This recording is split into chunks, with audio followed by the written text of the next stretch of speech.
What really goes on inside the world's most powerful office? Tourists can only glimpse the outside. News crews mostly capture staged events. But only one person sees and photographs everything.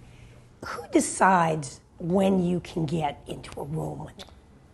I just walk in. Pete Souza is the chief White House photographer, a former newspaper photographer handpicked by President Barack Obama to snap shots, both political and private, taking some 20,000 pictures every month. You've been quoted as saying you are the luckiest SOB photographer in the world. Why? I am. Right now, I'm focused on documenting this presidency for history. I'm not worried about tomorrow's newspaper or next week's magazine. I'm worried about creating a body of work that will last, hopefully maybe 500 years. It is Souza's second tour here. All right, let's go.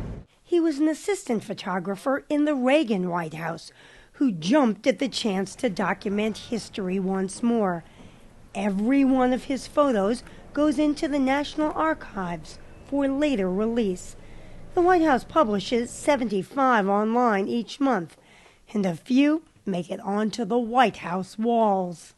Here is the president playfully adding weight to one of his staffers. That is such a funny shot. You can't plan for something like this to happen. It just happens. But you have to be ready. You have to be ready. One of the president's favorites was taken when he met the family of a White House worker. And his son very shyly said, "Mr. President, I just had my hair cut like yours. Can I see if your head feels like mine?" And the president bent over. Boom, I got one frame. I put down my head so that he could examine my hair, and he helpfully pointed out all the gray hairs. And then he decided to pat me on the head, just to get a feel for it. And Pete took a picture, and I think that one has stayed up through the whole year and a half, just because it reminds you not to take yourself too seriously. President Obama spoke to National Geographic for a documentary to be aired later this month on PBS, and for a companion book. Obama and his photographer have an understanding.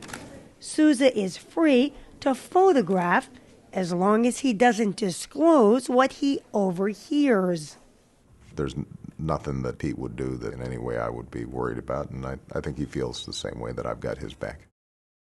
And so Pete really does feel like part of the family. Photographers were outsiders for most of presidential history. James Polk in 1846 was the first to be immortalized with his cabinet. There are photos of James Buchanan, Andrew Jackson, and John Quincy Adams. Abraham Lincoln struck a pose before a campaign speech. 100 years later, John Kennedy became the first president to appoint an official White House photographer.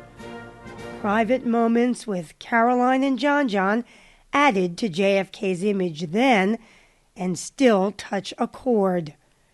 President Lyndon Johnson had a face that revealed everything and a style that held back nothing. Jimmy Carter is the only modern-day president not to have a White House photographer. Richard Nixon had one, but when it came to his resignation speech, perhaps the most memorable event of Nixon's presidency, Ollie Atkins was banished. Ollie? No, only the CBS crew now is to be in this room during this. Only the crew. No, there will be no picture. No, after the broadcast. You've taken your picture. Didn't you take one just now? That's it. The unforgettable picture from the next day of Nixon looking back at the White House he was leaving was taken by David Hume Kennerly, soon to become photographer to President Gerald Ford, Nixon's successor. Kennerly, one of only 4 living former chief White House photographers, had intimate access to both the president and his wife, Betty. The day before the Fords left office, Mrs. Ford was wandering around in the West Wing, shaking hands, saying goodbye. We walked by the cabinet room, which was empty, this male domain, and Mrs. Ford, who had a twinkle in her eye, said, "I've always wanted to dance on the cabinet room table." And she took her shoes off, jumped up, struck a pose. I took a picture. She jumped back off, kind of brushed her hands, and she said, "I think that'll do it." David Valdez really got to know the whole George H.W. Bush family. There they were with it was George and Barbara Bush, and they were all just having that private moment one morning. And, I was fortunate enough to be there. Robert McNeely remembers the dignified Bill Clinton. My favorite picture, it's him at the door of the Oval Office, but it captures this energy. He comes off the page at you. And the president who could bawl out a George Stephanopoulos. This is Bill Clinton. This is part of who he is. But if I take it and he sees me take it, I'm gonna get that full blast right in the face. So he's doing George, and I got to like it, and I'm like, I didn't frame it. I've got it set, the exposure set, and it's like, goes back down. I go, whew, man, I did it. Eric Draper was with President George W. Bush on September 11th.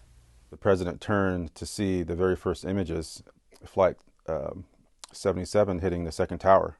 Another image when we learned that we were being escorted by fighter jets. And that's when it truly sunk in terms of that we were, really at war. Ladies and gentlemen, the President of the United States. And now it's Pete Souza's responsibility to provide not just a good picture of what goes on behind all those closed doors, but a true picture for now and for the future. Do you have a very favorite Obama picture that you've taken? I don't. Others do. I always, when somebody asks me that question, I usually say my favorite picture will be the one I make tomorrow.